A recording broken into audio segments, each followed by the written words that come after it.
Primeiro livro dos Reis, capítulo 17.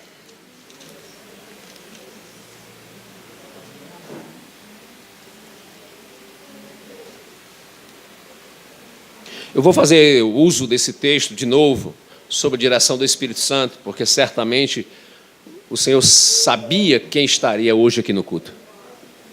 E Deus tem preparado uma mensagem para você, e mais do que isso, Deus tem uma porção do seu poder para cumprir essa mensagem na sua vida. Deixe-se ser tomado pelo Senhor. Não freie o fluxo do Espírito Santo nesta noite. Então vamos lá, primeiro livro dos Reis, capítulo 17, a partir do versículo 1, diz assim o Senhor: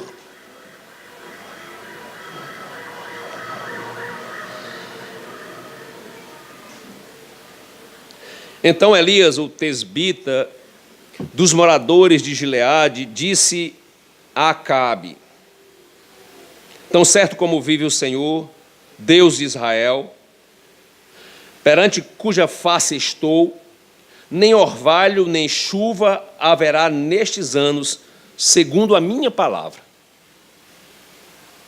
Veio-lhe a palavra do Senhor, dizendo: Elias, retira-te daqui, vai para o lado oriental e esconde-te junto à torrente de Querite, fronteira ao Jordão.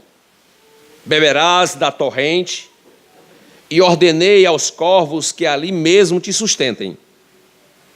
Foi, pois, Elias e fez segundo a palavra do Senhor. Retirou-se e habitou junto à torrente de Querite, fronteira ao Jordão. Os corvos lhe traziam pela manhã pão e carne, como também pão e carne ao anoitecer, e bebia da torrente. Mas, passados os dias, a torrente secou, porque não chovia sobre a terra. Amém, queridos? Texto clássico. Um homem campeão da fé, um homem notável, objeto da misericórdia e da graça do Senhor, como eu e como você. Ele estava ali, nesse instante, junto à torrente de Querite, amando de Deus. Amando de Deus. E de repente, as águas tão importantes para ele, daquela torrente, secaram.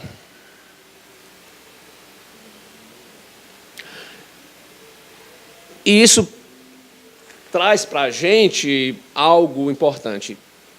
Porque que às vezes, mesmo amando de Deus, em obediência ao Senhor, as coisas não acontecem segundo se espera.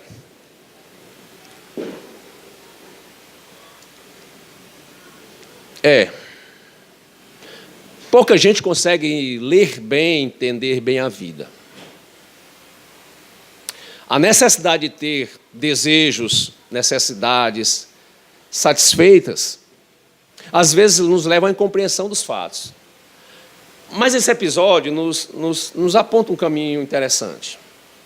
O Senhor diz assim: Elias, vá ao riacho. Antes o Senhor lhe dera ao coração o desejo de falar com o próprio rei. E ele sentenciou em profecia algo que mudaria a história daquele povo.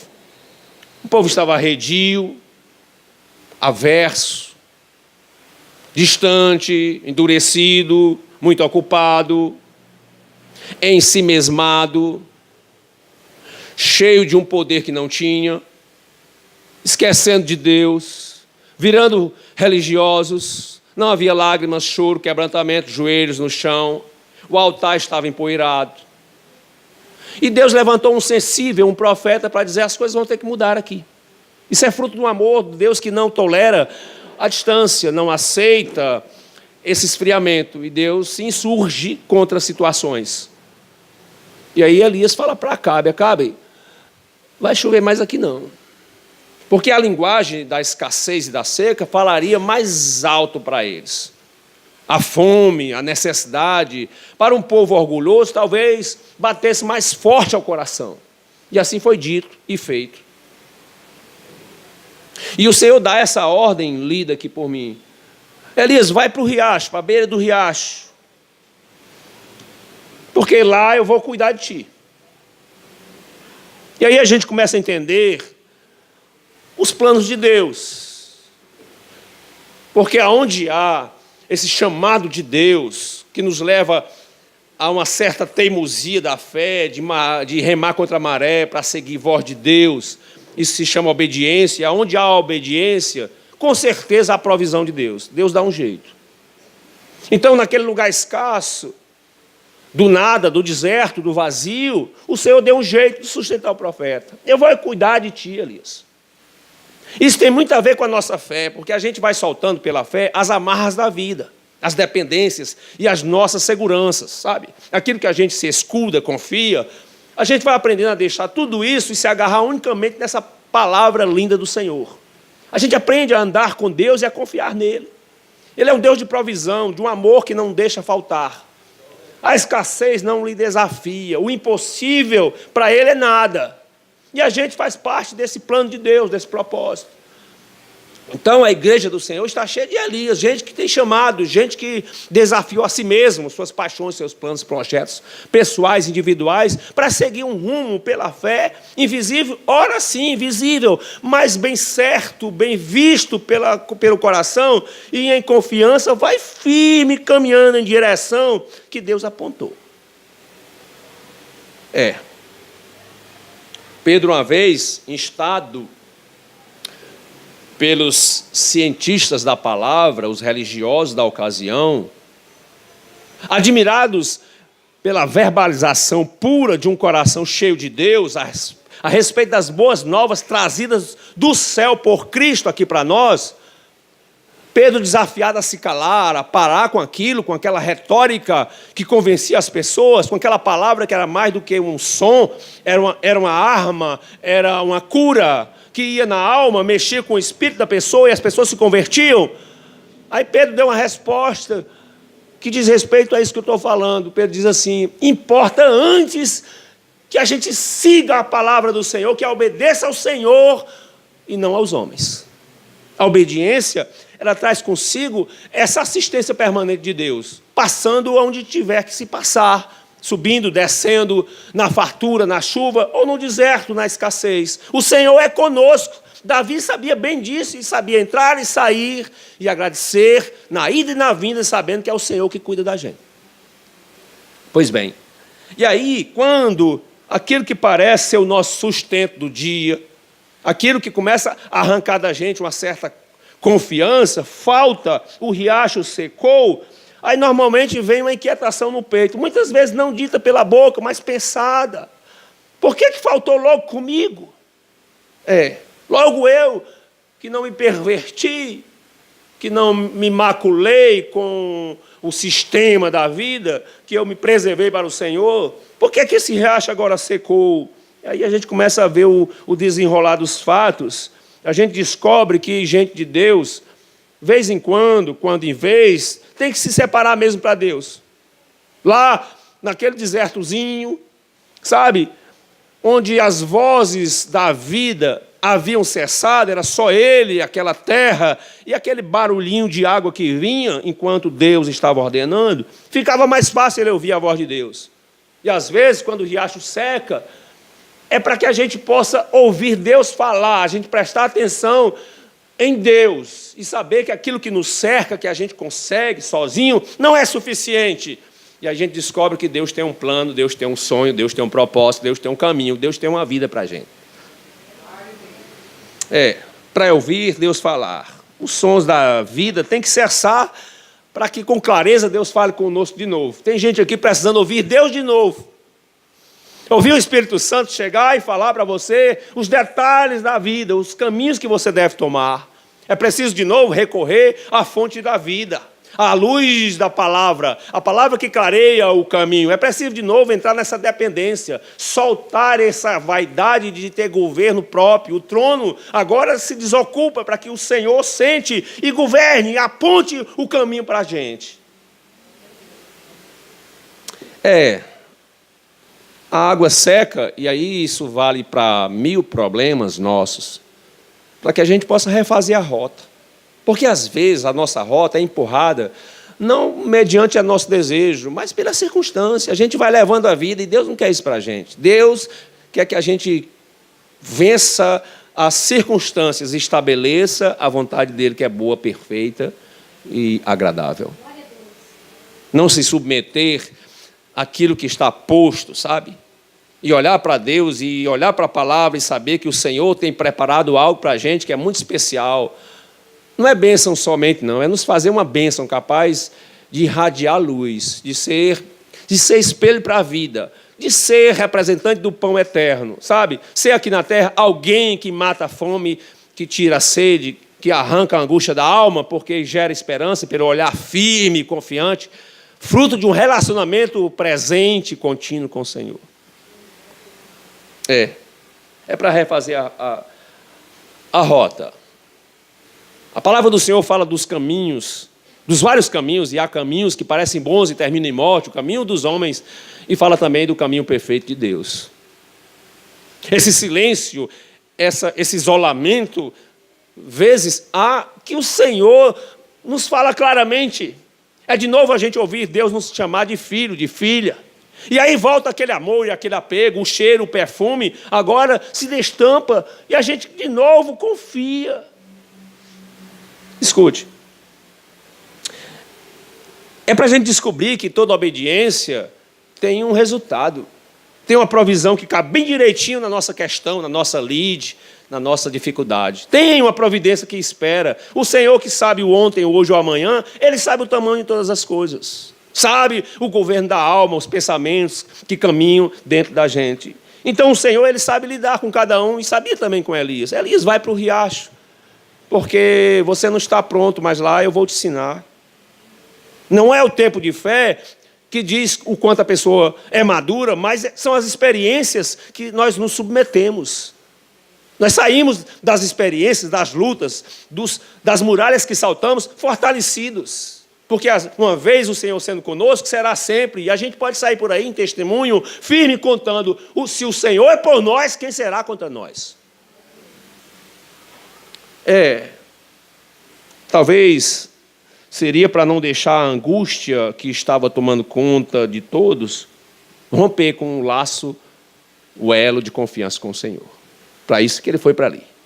Para depender de Deus, da simplicidade de Deus. A provisão de Deus vindo, escorrendo monte abaixo, achando o endereço do camarada. É lá mesmo, naquele cantinho, que você vai ser alimentado à minha custa e beber dessa água purinha que vem do meu coração. É desse jeito. É para que a confiança não seja abalada e sim restabelecida. Em Hebreus, há um texto que diz assim: somos parte de Cristo. Nós somos composição de Cristo. De alguma forma nós estamos nele e ele está em nós. E isso acontece se nós guardarmos de forma inabalável a confiança que temos nele. Se a gente manter a fé e confiança, a gente vai compor com ele um elemento, uma vida, um ser inabalável. Como aquele monte que está perto de Sião, que não treme, não se abala, porque a confiança é um alicerce, um baldrame da vida. Talvez Elias precisasse aprender com aquela situação de ter o pouco do dia, só o do dia, porque todo dia, vamos lá, gente, amanhecia o dia e ele não tinha uma despensa, mas vinham os corvos, sob ordem do Senhor, trazendo sua comida. E o dia ia, o sol se estabelecia no seu calor, e lá na virada do dia, de novo, lá vem os passarinhos trazendo comida para o profeta. Não é uma dependência? Uma dependência martelando contra a ansiedade? Sabe, eu ter para ficar firme, essa dependência imposta pela vida, eu só fico tranquilo e em paz, eu só sou generoso quando eu tenho, quando está sobrando de mim, é que eu viro gente de Deus. Eu só abro a minha boca para profetizar quando não estiver faltando nada. Muito pelo contrário, Elias estava sendo treinado para dar o que não tinha, para depender, puxar do coração de Deus palavras proféticas que alinhavam a vida. Talvez o Senhor o levou ali para viver o hoje. Hoje é um dia que precisa da excelência da nossa fé, para ser vivido hoje, por inteiro. Porque se existe uma coisa que a ansiedade faz, é tentar puxar o amanhã para o dia de hoje. Puxa o amanhã e você fica pensando, como é que vai ser, como é que vai ser. A fé, ela esmaga a ansiedade. Uma confiança gerada num relacionamento perfeito passa por cima dessa solicitude de vida. Não, eu confio no Senhor. E os que confiam no Senhor cantam um novo cântico. Porque celebram o milagre antes de vê-lo. Porque sabe que o Senhor é fiel. É um relacionamento de amor. É o Pai que não nega o pão. Que não foge ao presente. É real, é vivo, é poderoso. É do tamanho que Ele diz que é. A sua palavra e bondade só podem ser traduzidas por Ele mesmo, por sua palavra. E não apenas uma letra, mas o Espírito dá o código do tamanho da nossa promessa. Só o Espírito Santo pode pegar essa promessa, essas letrinhas, essa palavra, essa história, esse testamento e pôr dentro da gente. E aí a palavra se encarna na gente e a gente começa a viver por ela. A custa é dela. Amém, gente? Pois bem, é isso. O Senhor não avisou para Elias como é que seria lá no Querite. Isso nos faz entender assim, o Senhor realmente quer nos dirigir, nos pôr assim, em marcha, na dependência dEle. Quando eles começaram a marchar contra o mar ainda não estava nem aberto. O Rio Jordão também ameaçava afogar a todos. E os sacerdotes, mesmo assim, contra as fortalezas das águas, marcharam. E ao toque do primeiro pé, eras como promessa de Deus, firmes. As águas se abriram. Porque fé não é testar. Fé é ter certeza, convicção, ver com os olhos do coração aquilo que a alma deseja. Fé é uma firme ideia que Deus não falha nunca e a gente confia nele. Aleluia. Desafiando todo o sistema, todas as leis naturais daqui. A nossa lógica não cabe nesse discurso de Deus. A nossa lógica é fruto de uma experiência. E essa experiência pode ser muito amildada pelas circunstâncias de cada um. A palavra abre a mente, o coração e o espírito. Alonga a visão e mostra para a gente que o mundo não é segundo aquilo que a gente imagina, mas é segundo um propósito exato de Deus. Se eu fosse você, dava glória a Deus por isso. Deus não avisou como seria, o profeta foi. Para provar o quanto Deus é fiel, generoso e pontual. Interessante que é um texto que se refere a Elias no Novo Testamento. No livro de Tiago, capítulo 5, eu acho esse texto lindo. Diz assim, Elias era um camarada como a gente. Elias era um camarada como a gente, sujeito aos mesmos sentimentos. Pois bem, esse mesmo sujeito que parece com a gente, um dia, amando de Deus, ele apontou o dedo para o rei e disse, olha, para que você saiba que há um Deus poderoso, eu vou orar e vai parar de chover, não vai mais haver chuva aqui, por 3 anos, 6 meses, não haverá mais chuva sobre esse lugar. E depois, Elias orou e acabou a chuva. E passado o tempo, os 3 anos e meio, ele ora de novo e volta a chover. O Senhor está dizendo que Ele faz parte do nosso dia a dia, nas coisas da vida. E que a nossa boca pode ser uma trombeta da profecia, de estabelecer caminhos, de mudar situações e circunstâncias, de matar o mal com o bem, de destruir a impiedade dos homens. A palavra do Senhor é viva e eficaz, é como uma espada, e ela pode ser portadora de um coração crente, que crê mesmo em Deus, e que constrói a vida, suas coisas, e as dos outros, constrói com a palavra de Deus. Nada de murmuração, nada de desistência, nada de medo, de temor, tira o temor do coração, e vai falando a palavra, e o Senhor vai construindo, como pedreiro, um muro da vida. É desse jeito. Elias agora estava sabendo que ele também era um agente. Não era Deus que prometera tudo, dar tudo para aquele que não faz nada. Não era uma posição passiva, inerte. Mas não, ele foi ser alguém que ora e Deus responde, que crê e os pássaros vêm trazendo o alimento. É gente que se envolve com a promessa, com a palavra, que não dá espaço para essa liturgia morta, para o evangelho cheio de farisaísmo, só de aparência, mas algo que está por dentro, sensível, de uma relação perfeita entre um pai e um filho, de um filho que pelo Espírito deseja a presença do Pai. Abba, Pai, meu Pai, do dia a dia, o Pai nosso de todo dia, que não deixa faltar o pão que nos pertence. Aí Elias entende que a vida é um contexto para a gente viver, construir. Todo dia se renova as misericórdias do Senhor, gerando em nós esperança.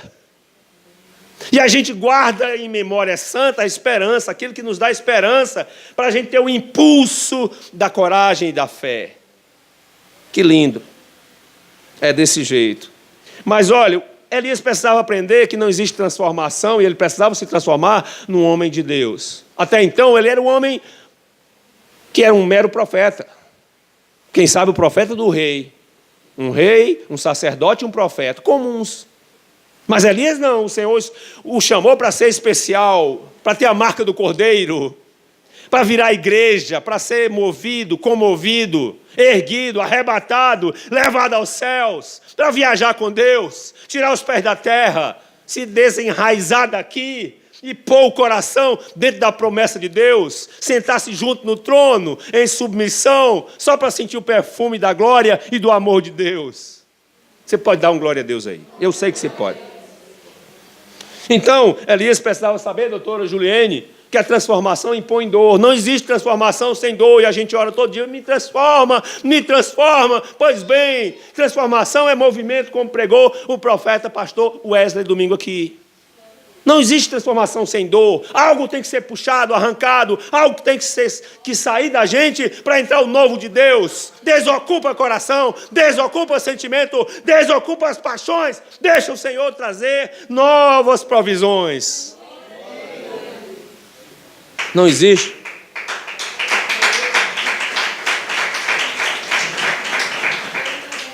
Não existe crescimento sem esforço.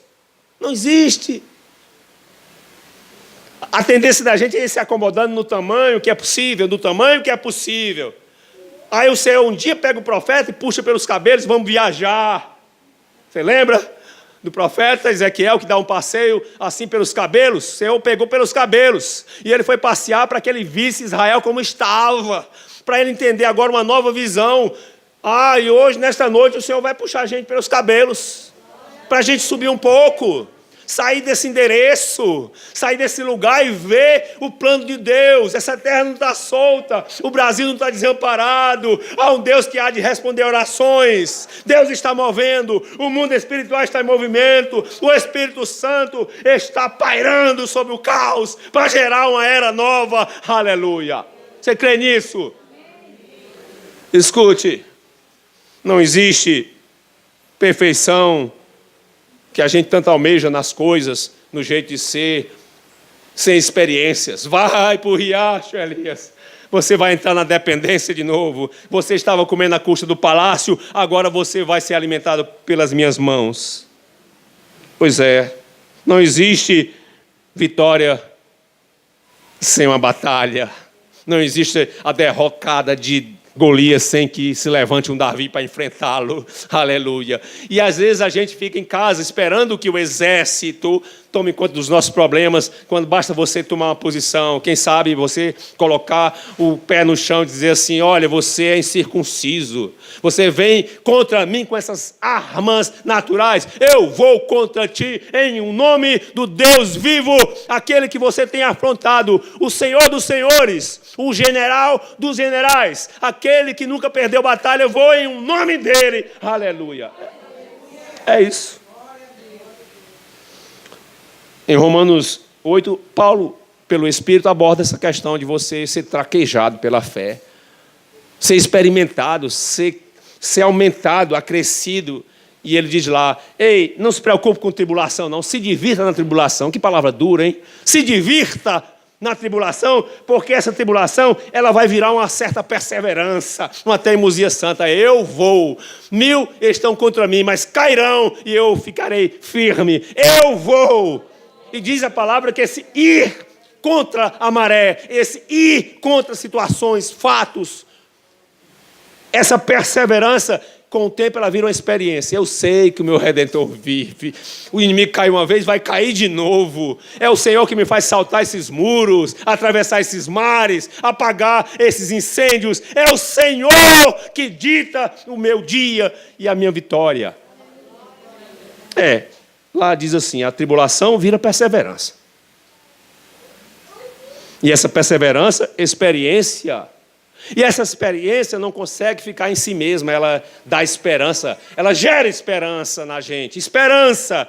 E essa esperança, ela não se confunde nunca. É por isso que quando a trombeta tocar, tem um bocado de gente com os ouvidos atentos, porque é uma esperança no Senhor que não é corrompida por nada. Nada corrompe. A esperança vence, fura problemas, dificuldades, tristezas, angústias, e a gente mantém a esperança, porque o próprio Espírito Santo colocou essa esperança em nossos corações, para que a gente não seja confundido, pois Ele nos fez filhos de Deus. Escute, por que o riacho seca? Ele seca, o riacho da vida seca, as fases mudam, só tem uma coisa que não seca, a graça de Deus. Riacho seca, a graça não seca. O riacho seca para nos mover, para nos tirar da rotina. Mas a glória de Deus na vida da gente não cessa, não seca. O riacho seca, a circunstância vem, e você agora, soldado treinado, sabe apontar o dia da vitória. O riacho seca, mas a esperança não. A fé não, de jeito nenhum. O riacho seca porque ele é efêmero, ele é circunstancial. E nós vivemos num mundo onde as pessoas estão querendo eternizar o provisório. Você sabe aquela coisinha provisória que arranca a sua alegria? Muitas vezes a gente quer que aquilo fique eterno, não saia nunca, e a gente acaba pegando, tirando aquele que está no trono para dar lugar àquilo que para a gente é o circunstancial. Tem gente querendo tornar eterno aquilo que é provisório. E, ao mesmo tempo, pegar aquilo que é eterno, que não varia, em coisas passageiras e circunstanciais. Sabe, Deus só para o momento? Deus só para o momento difícil? É Deus no momento difícil, é Deus no momento fácil, é Deus no lugar baixo, é Deus no lugar alto, é Deus na hora que você começa a luta, e é Deus na hora que você vai cantar a vitória. É Deus todo dia, todo instante, é Deus da segunda, Deus da terça, da quarta, da quinta e sexta, é Deus do sábado, do domingo, de manhã, de tarde, de noite, é Deus o tempo todo, é Deus daqui, é Deus daquela, é Deus na igreja, é Deus fora dela, é Deus você sozinho, é Deus no meio da multidão, é Deus na frente, é Deus nas costas, é Deus quando todo mundo estiver olhando, e é Deus quando você estiver sozinho.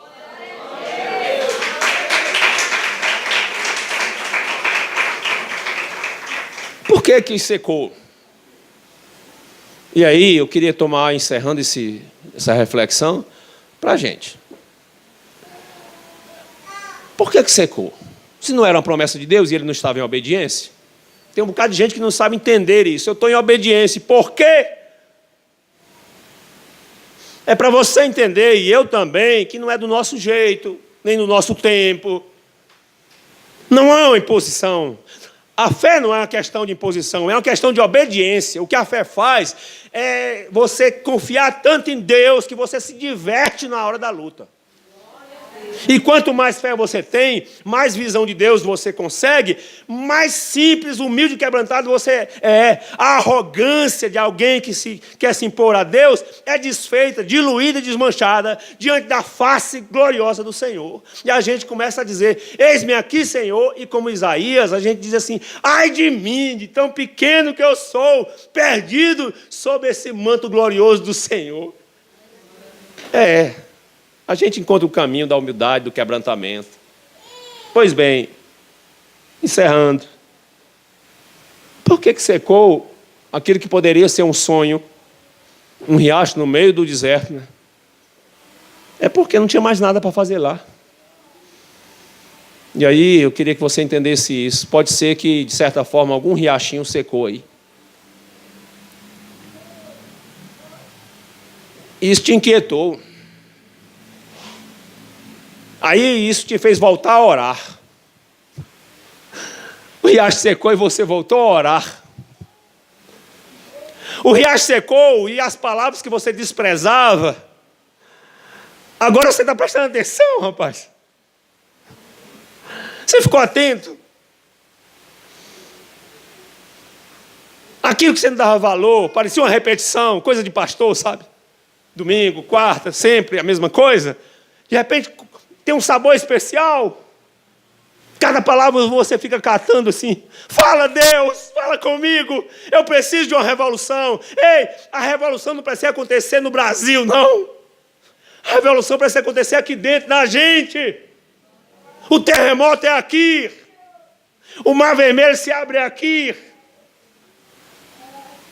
A vida e a morte não é questão exterior, é aqui dentro.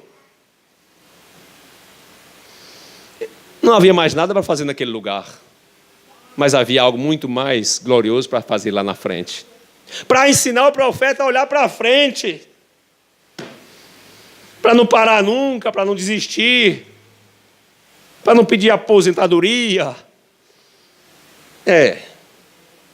Não havia mais nada lá para fazer. A palavra querite é esclarecedora. Ela tem pelo menos 2 significados mais diretos. A primeira é cortar. Querite é cortar. Para alguma coisa o Senhor levou aquele profeta naquele lugar. Essa é a explicação. Ele queria cortar alguma coisa da vida de Elias. E o outro significado, melhor ainda, é cortar para tornar no tamanho perfeito. Por quê? Porque Elias não sabia, mas querite não seria para o resto da vida, porque o Senhor não deu prazo. Nem disse o que ia acontecer, como para a gente também. Eu não sei medir nem um amanhã. Não sei como é que vai ser o amanhã. Às vezes a gente planeja uma coisa e é diferente. Mas uma coisa eu posso, confiar no Senhor, o meu amanhã, e saber que nele eu posso descansar, porque Ele cuida da gente. Pois bem, Elias precisava ser cortado.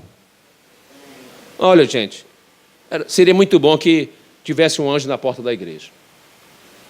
A gente fosse passando e ele fosse cortando. Faz aí um barulho de espada cortando. A gente fosse passando, né? Lá vem, irmã. Né? Aí quando você fosse passando aqui no pórtico,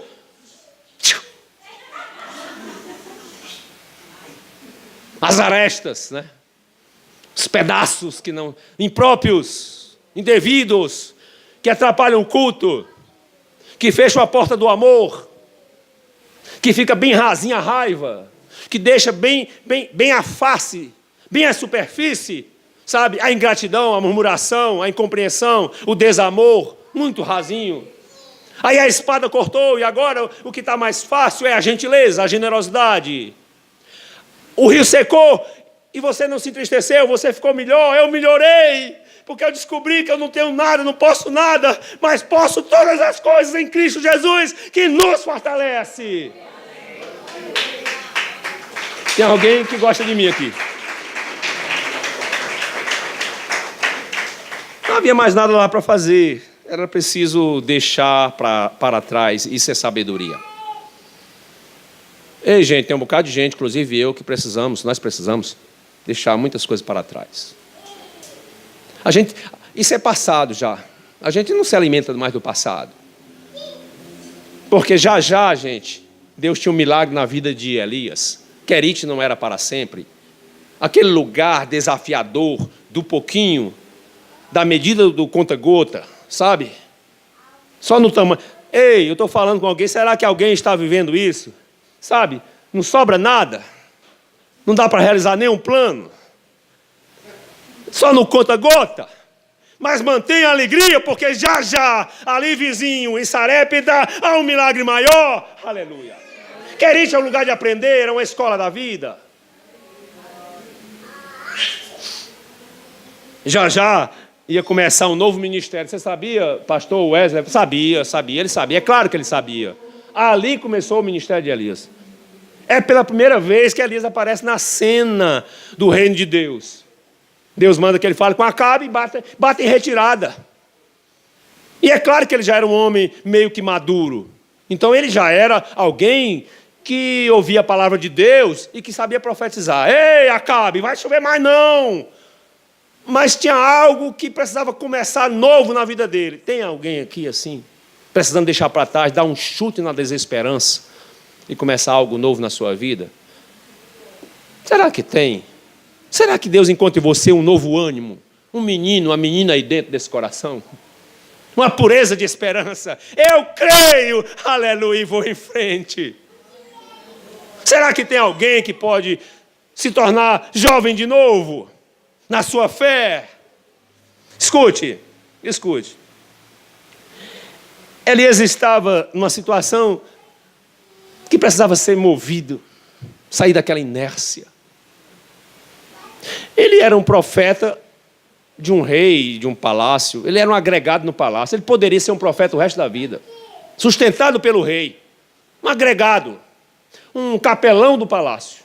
Sabe, aquele cara que é empregado para dar orientação naquele lugarzinho, só ali. Aí o Senhor lhe tira de lá. Olha, Elias, corra daí, vá para a beira do riacho, porque aqui vai começar um novo ministério. Um ministério que depende de mim, um ministério que depende do meu espírito. Você vai ouvir a minha voz, as vozes vão sumir, a água vai sumir, até o barulho da água que atrapalha, sabe aquele barulho de água? Vai parar para você ouvir uma nova voz, o som da minha voz. Ei, Elias, vai para Sarepta, porque tem uma viúva te esperando lá, um milagre está te esperando lá. Aleluia.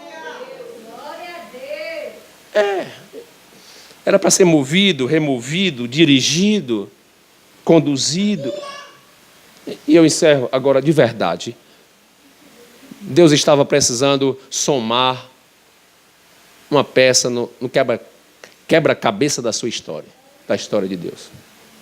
Sabe, você já viu um quebra-cabeça? Cheio de peçazinhas, cada um no formato, nenhuma se repete, não é? Cada um tem um lugarzinho certo, não tem isso. O maior quebra-cabeças do mundo tem mais de 40 mil peças. E todas são diferentes. E só dá para encaixar se for cortado no modelinho certo, recortado naquele formato. Será que tem gente aqui em Querite? Aí você pensa que isso que está doendo é para o seu mal? Não, é para o seu bem, viu? É Deus dando o formato certo para se encaixar no quebra-cabeça do projeto, do propósito de Deus. Aí você vai se descobrir cantando, porque a sua voz fazia parte dali. Aí você vai se discutir pregando, você vai se ver pregando, porque você fazia parte daquela engenharia. Você vai se descobrir evangelizando, porque tem um amor que lhe constrange aqui dentro, você não fica parado. E você descobriu que mesmo sem saber, lá na beira do riacho, você aprendeu que Deus tem um chamado para você. É ou não é? Pois bem, quebra-cabeça, fiquei pensando nisso hoje, acredito? Um quebra-cabeça de mais de 40 mil peças. Eu não aguento nenhum de 40, rapaz. Eu vejo aqueles quebra-cabeças assim na frente e não dá coragem de juntar os pedaços, não. Mas às vezes a gente tem que saber juntar os pedaços, porque o quebra-cabeça precisa de uma junção, de uma completude, de todos, de tudo. Isso é a igreja. O maior quebra-cabeça para Deus é o da igreja. Pessoas diferentes, sabe? Você sabe, né? Um com a perna para cá, outra para lá, a cabeça assim, redonda, outro quadrado, aí Deus vai ajeitando e vai encaixando. Não é que encaixa, rapaz. Daqui a pouco ficam membros de Cristo, corpo de Cristo, juntas que se ligam, glória que desce, sangue que escorre, poder que vem, unção que abraça. E a gente vira não mais uma dor de cabeça para Deus, mais um sorriso, um alívio. Gente boa, que vive boas novas todo dia, respira uma atmosfera celestial aqui nessa poluição da vida. Gente boa. E eu fico pensando, Deus sentado no seu trono, de frente para ele, um tabuleiro com mais de 7 bilhões de peças. Somos nós. E ele sabe trabalhar na vida de cada um, inclusive na minha e da sua. Ele vai dar um formato certo. Bote a mão no peito aí, se for possível. Diga assim, eu creio que o Senhor está me dando o formato certo. E diga assim, eu quero, Deus. Aleluia. Um quebra-cabeça gigante que Deus está montando. O diabo, vez por outra, passa e tenta assim com o pé desmanchar, né? entristecer você, tirar você da fila da frente. Sabe aquela construção que Deus vai fazendo? Aí você baixa o semblante, o fogo diminui um pouco, vira pavio que fumega. Aí Jesus vem de novo, se ajoelha perto de você e sopra, para acender de novo uma labareda do Senhor. Tição, tirado da fogueira. Acende de novo a chama ao Pai. Aleluia. É assim que Ele faz. Porque Ele precisa dessa certa pecinha para glorificar o seu nome. Eu fiz, eu recriei, e em Cristo glorifico. Aleluia. É desse jeito. No Salmo 42, pastor Wesley, há uma palavra que fala de água que seca e de gente que não desiste de buscar as águas de Deus. Salmo 42, verso 1, tem assim como a corça anseia pelas águas, pelas correntes de águas, assim a minha alma que anseia pelo Senhor. É claro que a gente acha a presença de Deus, porque aquele que busca, acha. Aquele que bate, a porta se abrirá. Aquele que procura, encontra. Porque o Senhor diz que se a gente for a Ele, Ele não sossega, Ele vem ao nosso encontro. Suas mãos são tatuadas pelos nomes das peças que formam esse jogo da vida. Você está nele, escrito lá, em memória eterna. Porque o sangue de Jesus te deu um novo nome, conhecido nos céus. É desse jeito. Porque secou, porque Deus está fazendo você um profeta melhor.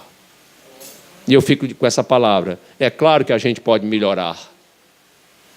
Mas um pouquinho pode sim melhorar. É claro que nós podemos ser transformados. Se nos submetermos, o Senhor nos levará ao lugar seguro. Aleluia. Esse mundo não precisa de pessoas experts em mais nada. Já tem muitos.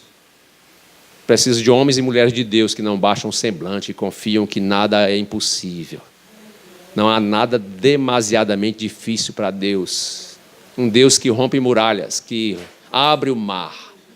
E um Deus que venceu a cruz, que declarou para o mundo inteiro que a vida é maior do que a morte. Tudo isso, gente, está aqui. Mas, principalmente, tudo isso está aqui dentro da gente. Essa verdade, esse caminho e essa vida está dentro da gente. E é por isso que a gente pode sorrir antes e depois, na luta e na vitória. Amém, queridos? O riacho secou, mas já já vai jorrar óleo dos céus para encher todas as vasilhas. Eu disse que haverá uma unção nova que encherá todas as vasilhas. Até quando existir vasilhas, haverá um fluxo da glória de Deus. Que seja assim na sua vida, em nome de Jesus Cristo. Amém, queridos? Você pode ficar um pouco de